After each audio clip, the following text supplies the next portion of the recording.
E aí galera, beleza? Hoje nós vamos falar um pouco sobre cura no nosso coração, você tá me entendendo?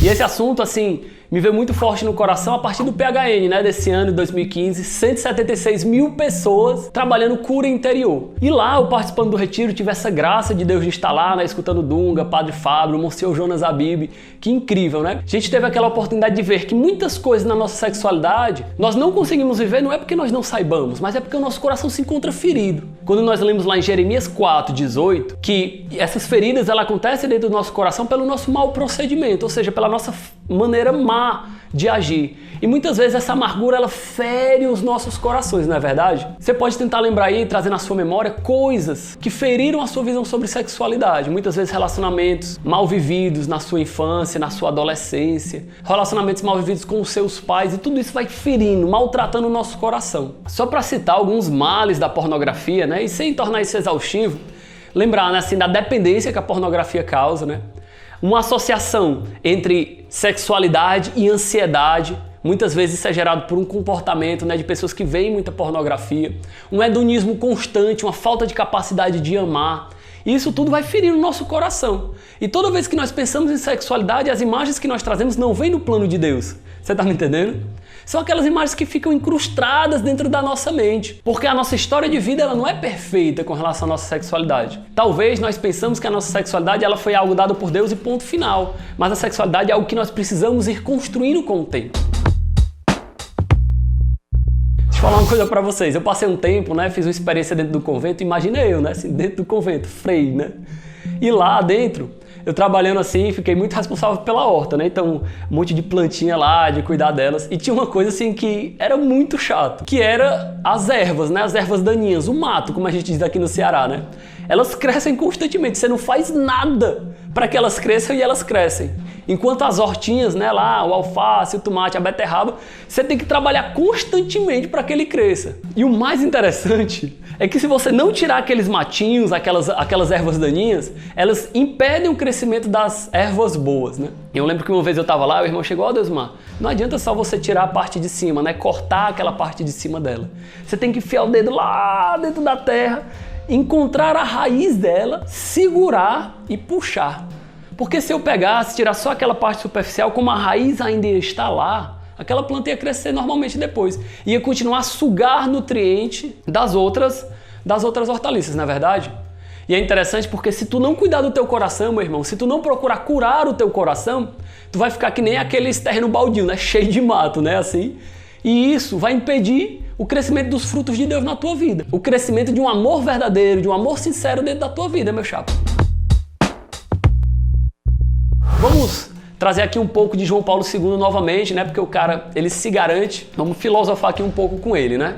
Essa parte, né? Esse texto se encontra no livro Amor e Responsabilidade dele, que é, ó, supimpa. A prática da temperança e da castidade são, no começo, acompanhados de um sentimento de frustração. Como se um valor estivesse sendo tirado. Isso é natural. E mostra como a concupiscência ainda estava ancorado na consciência e na vontade. À medida em que se desenvolve o amor pela pessoa, este reflexo torna-se cada vez mais fraco. Assim, a castidade e o amor condicionam-se mutuamente. Tu escutou aqui o que o João Paulo II fala?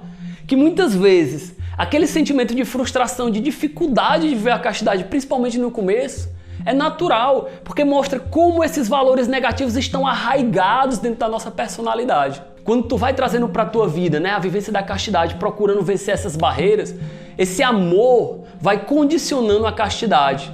E a castidade vai condicionando o amor verdadeiro. Quando tu vai amando verdadeiramente uma pessoa, tu vai querendo se doar por ela, e aí naturalmente as plantas, né, voltando àquela analogia da horta, as plantas vão crescendo e não vão permitindo mais que aquelas ervas daninhas vão se firmando na nossa identidade, velho. Então, a única maneira de vencer na castidade, ao contrário do que muita gente pensa, não é simplesmente deixar de praticar as impurezas. Isso seria muito pouco. Tem que ir além, tem que amar mais, tem que se entregar mais, tem que deixar com que o amor consuma as impurezas. Mas tem gente, assim, que nesse processo de cura interior, ao invés de deixar que Deus cure o seu coração, fica ali, ó, remoendo, né? A palavra parece que em espanhol se diz remordimiento, né? Ou seja, faz que nem uma vaca, né? Que fica mastigando aquela mesma coisa 4, 5 vezes, né? Porque ela tem 4 estômagos, parece, não sei. Então você fica, apesar de ter só um estômago, você fica remordendo aquela situação. Fica, né, que nem que menino malino, como a gente chama no Ceará, né? Cutucando as feridas, tocando lá, né? Arrancando a casquinha e não deixa que a ferida se cure, né? Na verdade, muitas vezes nós temos até mesmo um sentimento de repulsa quando Deus vem curar os nossos corações. Eu não sei, assim, se é da época de vocês, né? Porque a rifocina hoje nem arde mais, né? Assim, mas antigamente, assim, eu me feria, caía de bicicleta, assim, um negócio meio desgraçado, né? E aí minha mãe chegava, a primeira coisa que ela fazia era lavar as minhas feridas, né? E dói, meu Deus do céu, dói, né? Ardia, né? Aí depois, como se não bastasse, ela passava água oxigenada, né? E fazia... E aí só depois ela passava rifocina, que ardia mais ainda. E aí só depois é que ela ia realmente enfaixar aquela ferida, né? Hoje em dia as coisas estão muito fáceis, né? Assim, a rifocina não arde mais, né? Então... Muitas vezes, eu, né, quando caía, eu sentia mais dor pensando na rifocina que ia ser aplicada, né, do que na dor daquela ferida, né? Mas era pro meu bem, era pro meu coração ser mudado. E aí, quando você fica cutucando a ferida, eu pergunto, será que cutucar a ferida causa a cura da ferida? De modo algum. Eu ouvi uma história, né, não sei se é verdade, mas parece que uma pessoa que tem hanseníase, né, pessoa que tem lepra, ela conta a quantidade de ferida que ela tem. E tu imagina, velho, todos os dias tu contar uma quantidade de feridas, né? E aí na tua memória talvez tu traga uma carga negativa tão forte com relação à tua sexualidade, com falsas imagens, com falsos valores, que foram colocados na tua vida pelos teus próprios erros, pelos erros dos outros, por imagens que você não precisava ter visto, que você viu, que não foi culpa sua. Ou talvez por abusos, né, ou tendências que você não precisava ter vivenciados, mas que por culpa dos outros também você acabou vivenciando. Imagina você contar todas essas feridas e quando você começa a seguir a Deus, de uma maneira quase que extraordinária, você vê uma ferida a menos. É uma coisa extraordinária quando isso acontece. Porque ainda que você não esteja 100% curado, você já teve ali uma grande melhora, uma pequena melhora, pelo menos a doença ela não está crescendo, né? E eu lembro de um amigo meu, que ele chegou pro padre e disse, padre, eu queria me confessar, padre, mas tá difícil, padre, é sempre as mesmas coisas, né? E às vezes a gente é safado pra caramba, né? Assim de, tá sempre as mesmas coisas, né? De não mudar de vida de verdade. Aí o padre assim escutou ele com muito amor e disse, meu filho, pelo menos não são mais pecados, né, meu filho? Então, se pelo menos a ferida ela não está evoluindo, né?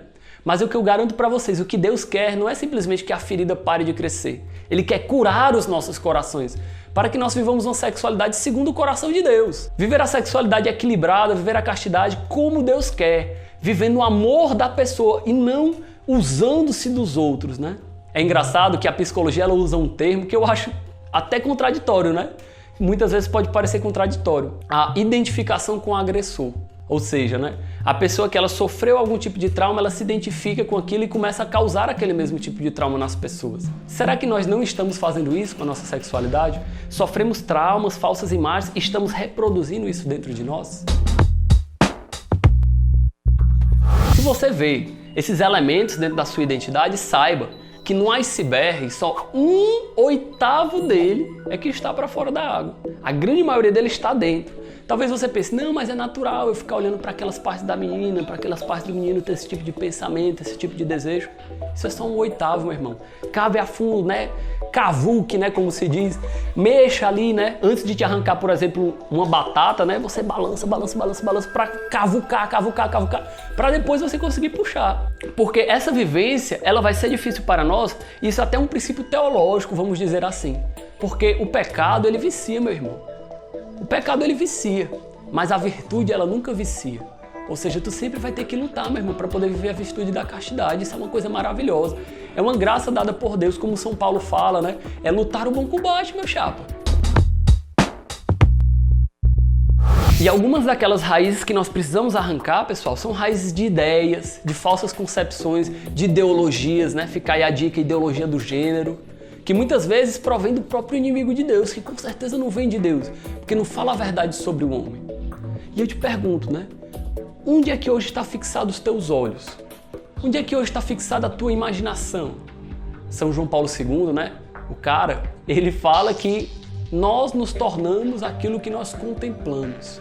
À medida em que eu contemplo a Deus, à medida em que eu adoro a Deus, eu me torno mais parecido com Ele, né? O meu ex-confessor, ele dizia que à medida em que eu participava do sacramento da missa, da confissão, comungava, adorava, rezava, a minha identidade se tornava mais próxima da identidade de Jesus, né? Se o teu olhar, ele está fixado somente em impurezas, em pornografias, em falsas visões e querer usar dos outros, cara, cada vez mais tu vai se tornando isso dentro do teu coração. Isso é uma coisa assim que fere, velho, a nossa identidade. Mas Deus não, fala lá no Salmo 146, 147, né? No versículo 2 e 4, porque Ele cura o coração atribulado e enfaixa suas feridas, que inclusive foi o tema do PHN desse ano, que foi, sussa, totalmente show de bola. Talvez tu olhe pra mim e diz, cara, mas como é que eu vou poder conseguir curar as feridas do meu coração se eu não posso voltar lá atrás, né? Eu fico imaginando assim um presidiário, sei lá, ele tá preso lá uns 20 anos, 30 anos. Ele fica imaginando, cara, imagina se eu pudesse voltar no dia do meu crime. Imagina se eu pudesse voltar um dia antes e evitar aquela situação, evitar aquelas condições. Talvez hoje eu não teria perdido 30 anos da minha vida. Talvez você esteja nessa mesma situação, preso, cheio de grades, impedido de viver a vontade de Deus. Talvez, meu irmão, você não possa fazer isso, mas Deus pode. Deus pode ir lá atrás na sua história, porque Ele é o Deus da sua história. Ele é o Deus da história, Ele é o Deus do tempo.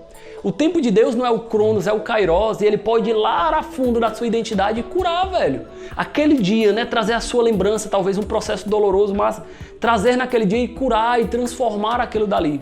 E isso só pode ser feito com um processo de oração. Uma oração sincera com Deus, porque tem gente que quando vai rezar, aí começa a vir aquelas imagens, aqueles pensamentos que ferem o coração de Deus, sem dúvida, mas é necessário colocar para fora e fica com aquele pensamento puritano, não posso pensar isso, eu não vou pensar isso. Eu lembro que uma vez eu estava numa adoração e aí começou a vir aquelas imagens, né? Vocês sabem, vocês estão me entendendo, né, com as imagens que eu estou falando. E eu disse, Senhor, não quero pensar isso, né? Lutei, né, me remexi, né, sentei, ajoelhei, tentei fazer de tudo, né? E aí teve um momento que eu disse, Senhor, vamos fazer o seguinte, vou fazer um acordo contigo. Eu não quero pensar isso. E eu nem mesmo quero me deleitar, ou seja, eu não quero sentir prazer com isso. Mas eu quero deixar que tu vá tocando na minha história. E eu comecei a deixar a vir. E aí, naturalmente, eu comecei a escrever aquilo dali para me confessar. Cara, e o quanto isso foi curando as feridas do meu coração. Então a oração, ela vai curando o nosso coração, uma oração sincera, principalmente diante do Santíssimo Sacramento. E aí, foi o segundo passo, a confissão, para poder fechar esse processo de cura. E essa cura, ela muitas vezes precisa ser feita na nossa autoimagem, viu, pessoal? Porque muitas vezes hoje existe um padrão de beleza, né? Não sei se vocês sabem, mas há um tempo atrás, há uns 100 anos, não sei, 200 anos atrás, o padrão de beleza, as mulheres mais bonitas, aquelas que eram mais cheinhas, mais gordinhas, porque era sinônimo de riqueza, de posses, né? Uma mulher que poderia dar mais sustento à sua prole, aos seus filhos, né? Uma mulher mais abundante, vamos dizer assim. E até mesmo no interior, quando a gente vai hoje, né? A senhorazinha olha, meu filho, né? Tá bem, tá gordo, tá rosado, né? Os padrões de beleza, ele muda, galera. Os padrões de beleza, eles vão mudando com o tempo, acontece, passa. E nós temos a tendência de nos martirizar por causa de um padrão de beleza estabelecido, né? Por exemplo, a gente sabe que hoje o Brasil, a nível mundial, é o terceiro país que mais gasta dinheiro com itens relacionados à beleza. Uma pesquisa feita com 200 modelos lá nos Estados Unidos foi constatado que 20% delas tinham anorexia, 15% tinham bulimia, 30% apresentavam caracteres altamente depressivos e quase todas elas não estavam satisfeitas com o seu corpo e com a sua beleza. Como é que pode? Uma modelo que vive para isso, sei lá, né? Eu não vi essas 200 modelos, mas eu imagino que elas deviam ser lindas, né? Mas aí elas não estavam satisfeitas. Mas por quê? Até mesmo quando você se olha no espelho, o fato de você ter olhado propagandas, né? Aquelas padrões de beleza, muitas vezes interferem como você se vê no espelho, de ser agradável ou não aos seus próprios olhos. Ou seja, essas imagens, elas estão completamente incrustadas dentro de nós. Nenhuma dessas imagens, dessas falsas imagens, na verdade, desses falsos valores, eles podem predominar na nossa vida. Você não é a cor do seu cabelo, você não é a cor da sua pele, você não é uma marca, uma mancha que você tem, você não é também o seu passado, você é hoje, você é o que Deus te quis. Eu sou aquilo que Deus pensa de mim, Santa Teresinha. Então qualquer processo de cura, ela parte desse suposto de que você é um filho de Deus, meu chapa. Você pode ter passado por muitas coisas ruins, mas além de tudo isso, existe uma identidade que ninguém ninguém pode apagar de ti, que é a identidade de filho de Deus. Uma cédula amassada, manchada, rasgada não perde seu valor. Assim, do mesmo modo, você também não, meu filho. A filiação divina é a fonte de qualquer cura. Saber que Deus passou pela sua história em cada momento, que Deus te criou como você é o processo de cura adequado. Por isso, se aceite como você é, e eu lhe garanto, esse processo de aceitação da sua identidade, de quem você é, da sua imagem, vai fazer com que você se torne uma pessoa muito mais bonita.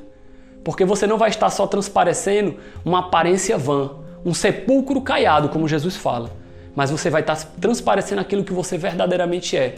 E o teu corpo, como diz São João Paulo II nas suas catequeses, vai ser o sacramento que revela o mistério da sua personalidade. Que beleza! Valeu, galera! Se você gostou, curte, compartilha, passa pra galera, porque esse tema, ó, show de bola. Cura interior, cura dos nossos corações, identidade com a nossa filiação divina. Você tá me entendendo?